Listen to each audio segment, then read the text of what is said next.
I can't believe there's a country in the world that only has 49 inhabitants and has even gone to war with England. There are more than 193 countries in the world, maybe even more. But to date 193 countries are registered at the UN. Some of these countries are too big and others are too small.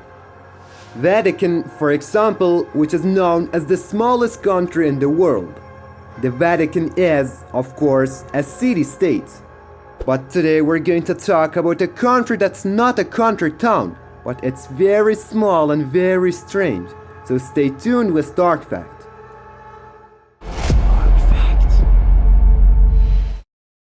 I will introduce. It's you and the Sealand country. This country has its own unique history. It is colonized. It has had border problems. It has a citizen as well as a flag. Its flag is this. It's like the flag of Yemen tilted. Of course, this country has nothing to do with Yemen because its location is in the North Sea, here in the waters between England and Belgium. This country, believe it or not, this is an independent country. This country is Sealand. Let me explain to you. The country of Sealand is an offshore platform. We can say that this is actually a castle, a 4,500-ton fortress built in the sea during World War II. For you, like me, the question arises as to what these castles were built for. These were the bases that the British built in the North Sea, and they could be set to the observation posts. So that if the Germans wanted to invade British territory by ship, these bases would be notified and would bring the news to the center of England. Sealand is one of these fortresses. The fort was not originally named Sealand. It was originally called Roth's Tower, meaning rugged tower. If you look at the history of World War II, you know that the Germans were never able to invade British soil by ship, which was one of the reasons for the existence of these forts. These castles were of great importance until World War II ended and Germany was defeated. From the same day onwards, the English evacuated and abandoned these forts. Without any maintenance, these fortresses remained at sea. The platforms were located in international waters. Years passed and the 1960s arrived, when radio companies opposed to the British government wanted to broadcast anti-government programs but were not allowed to install their antennas on the territory of the country.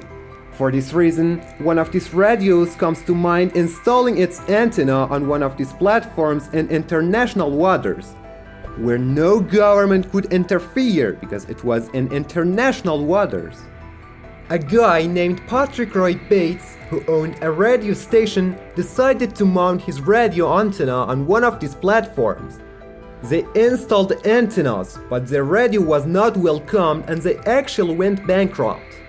But a new idea comes to Paddy Bates' mind. Paddy said to himself that it was the platform of a country. He also made a name for this country. He named this country Sealand.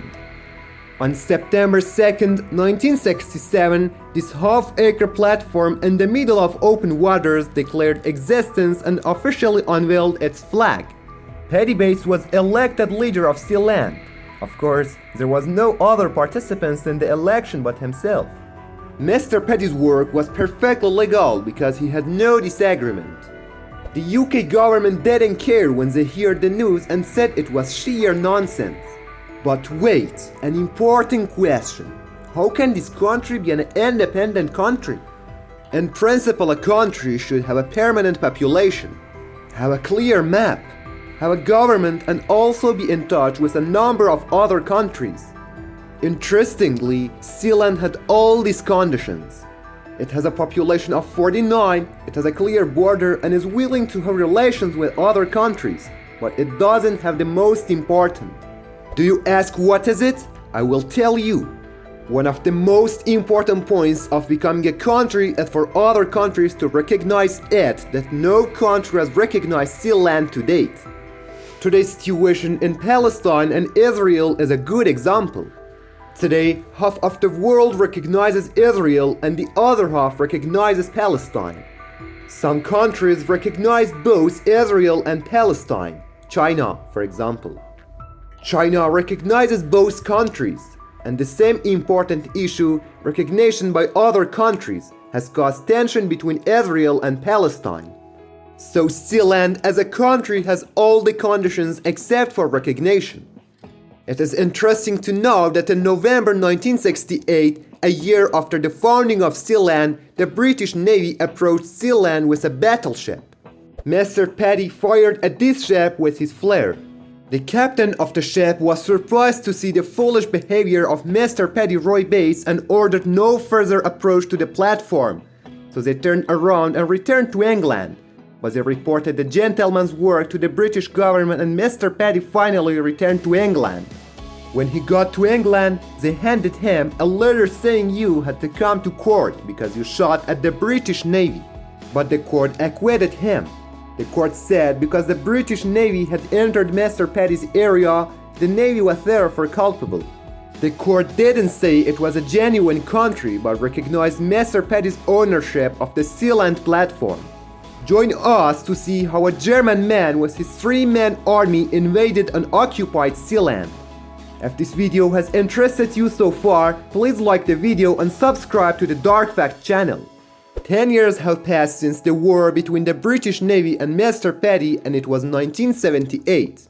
This year, a German man named Alexander Achenbach decided to occupy this small country. I'm sure you laughed when you heard this, but who was this occupier? Mr. Alexander was extremely wealthy and wanted to open up the country. That's why they went with 3 of his friends in a helicopter to Sealand country and, in the absence of Mr. Paddy, they took the opportunity and pulled down the flag of Sealand. Mr. Achenbach declared himself Prime Minister of Sealand. The story had become serious and there was a smell of war. The battle between Mr. Achenbach's 4-man army and Mr. Paddy's 3-man army.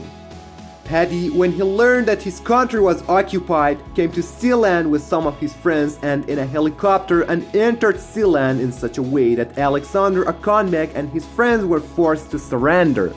Paddy released them on the conditions that they return to their own country and have nothing to do with Sealand. The country continued to exist until 2012, until Paddy Roy Bates passed away, and from the day the country is governed by his successor, whose flag is still flying. The British government has nothing to do with the country because it believes that the country is not only not a threat, but also a tourist attraction. Either way, this country is now 50 years old and is making its own history. Many people say one of the important reasons the British government didn't kill the founding British government was that this gentleman was English. That is, if Mr. Achenbach was here from Germany, or a person of other nationality, such as a Russian or a French man, wanted to form a country on these platforms, he would have been raised by the British Army in the very first hours. What's your opinion?